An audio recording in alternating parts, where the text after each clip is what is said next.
सुब्बैया रंग बिरंगी मुर्गियों को एक तरफ एक टोकरी और दूसरी तरफ एक और टोकरी में रखता था। उन मुर्गियों को सारा गांव घुमाकर उन सबको बेचकर पैसे लेकर वो खुशी खुशी घर लौटता है। सुनो करके उसकी पत्नी सुब्बम्मा को पुकारता है सुब्बैया।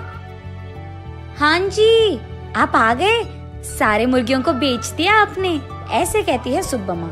अरे हाँ, दुगने दाम को बेच दिया मैंने, ऐसे खुशी में कहता है सुब्बैया। हाँ, उस मुर्गी को अंडे देने के लिए 2 महीने इंतजार करना पड़ेगा अब। हाँ, बात तो सही है।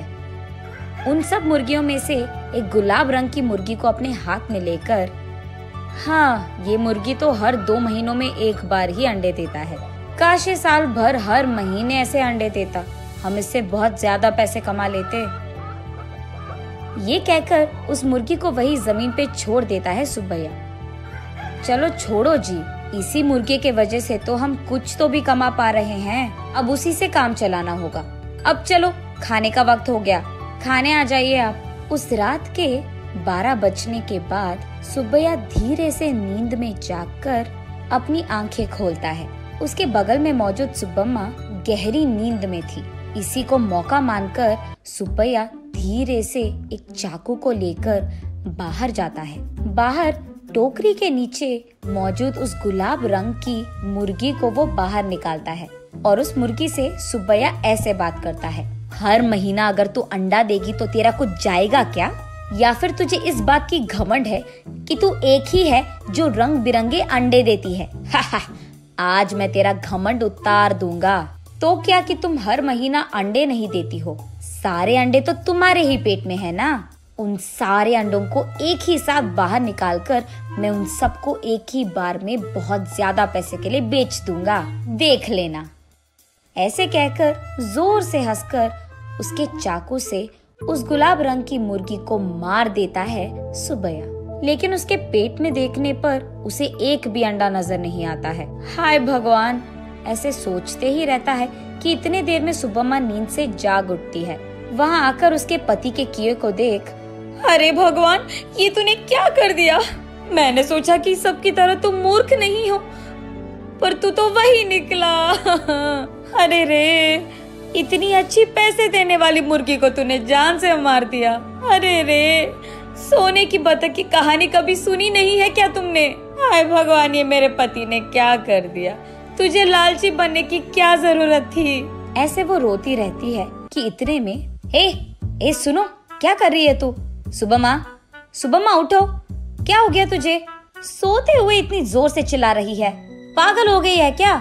नींद से जागकर सुब्बम्मा परेशान होकर अपने पति की ओर देखती है। उसे कुछ नहीं समझ आता है। वो तुरंत बाहर जाकर टोकरी के नीचे बैठे उस मुर्गी को भी देखती है। वो मुर्गी तो हमेशा की तरह सही सलामत थी। ये देख सुब्बम्मा अंदर आकर, ओह, ये सब सपना था, मैंने तो सच सोच लिया था इसे, ऐसे कहती है सुब्बैया से। क्या सपना, क्या सच की बात कर रही है? आधी रात को मुझे उठा दिया तूने अच्छी नींद से। चल जाओ, सो जाओ अभी, कहता है सुब्बैया। अरे जाइए ना आप भी, मुझे तो बुरा सपना आया कि आपने उस मुर्गी को जान से मार दिया, क्योंकि आप लालची बनकर उसके पेट में मौजूद अंडों को निकालना चाहते हैं। मैं कितनी घबरा गई पता है आपको? मुझे क्या पता था कि वो सपना है, मैंने तो आपको बहुत डांट लिया, ऐसे कहती है। हाँ, ठीक है। वैसे मैं उस मुर्गी को क्यों मार डालूंगा? मैं क्या पागल हूँ? वैसे मुझे तो हमारा अतीत बहुत अच्छी तरह से याद है। आज अगर हमें चैन की नींद मिल रही है तो वो उस गुलाब रंग की मुर्गी के वजह से ही है। उसको मैं क्यों मार डालूंगा? चलो सो जाओ अभी, तुम और तुम्हारे सपने। ऐसे कहकर सुब्बैया सो जाता है। लेकिन सुब्बम्मा वही बैठकर अतीत में चले जाती है। एक समय में सुब्बम्मा और सुब्बैया दोनों मुर्गियों का व्यापार करते थे। सुब्बम्मा कुछ मुर्गियों को अपने घर के पास ही रखती थी। उनको खाना देना, उनके अंडों को इकट्ठा करना और उन अंडों को अगल बगल वालों में बेच देना, बड़े हुए मुर्गियों को बिकाव के लिए रख देना और उन मुर्गियों को सुब्बैया का इधर उधर जाकर बेच देना, यही होता था। लेकिन मुर्गियां हर रोज नहीं बिकती थी। कभी कभार तो 10-15 दिनों में एक ही मुर्गी बिकता था। इसी कारण सारा गांव घूम घूम कर थक कर घर आता था सुब्बैया। कभी कभार तो उन मुर्गियों को दाना डालने के लिए भी सुब्बैया और सुब्बम्मा के पास पैसे नहीं थे। तब एक दिन सारा दिन घूमकर थके हारे सुब्बैया उसके घर लौटता है। घर आकर वो बरामदे में बैठता है और उसके बगल में सुब्बम्मा खड़ी रहती है। क्या आज भी एक भी मुर्गी नहीं बिकी? वो ऐसे पूछ ही रही थी कि वहाँ एक साधु आता है। माता, खाने के लिए कुछ दे दो, ऐसे पूछता है। थका हुआ सुब्बैया, ए साधु, हमारे पास ही खाने के लिए कुछ नहीं है, अब तुम्हें क्या दे? अगर चाहिए तुम्हें तो हमारे पास बहुत सारे मुर्गियां हैं, एक लेकर जाओ, ऐसे कहता है। तब साधु छोटा सा हंसी एक देकर, मुर्गी का मैं क्या करूँगा बेटा, मैं मांस नहीं खाता हूँ, मेरे पास ही एक मुर्गी है, इसको तुम ही पालो, ये लो।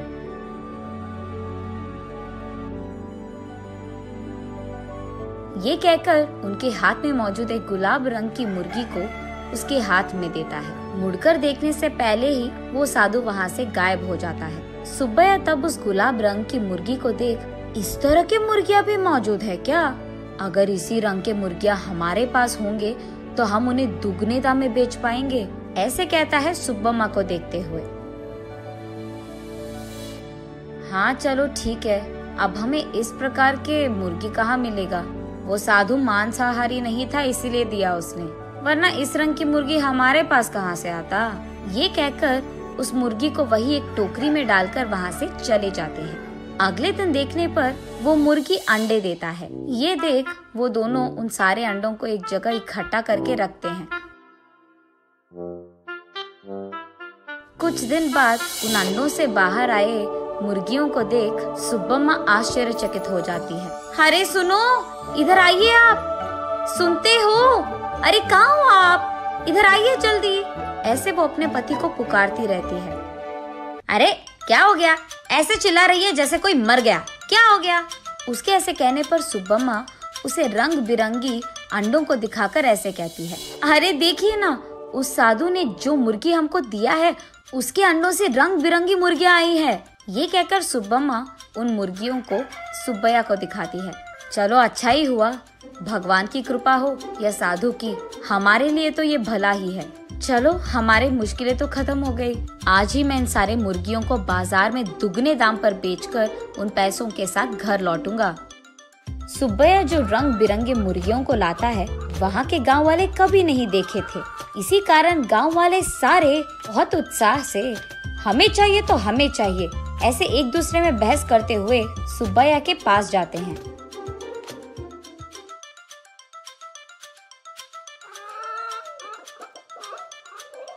ऐसे वो मुर्गी 1 महीने में सारे दिन अंडे देकर, फिर 2 महीने बिना अंडों के, फिर उसके बाद 1 और महीना सारे दिन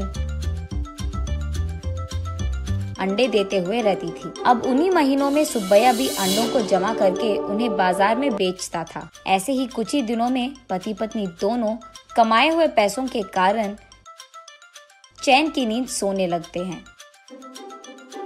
सुब्बम्मा वापस होश में आकर, ओह अब याद आया, सुबह मैं सोच रही थी कि ये मुर्गी साल भर अंडे क्यों नहीं देती है, शायद उसी कारण ऐसा बुरा सपना आया मुझे। ये सोचकर वापस गहरी नींद में सो जाती है सुब्बम्मा।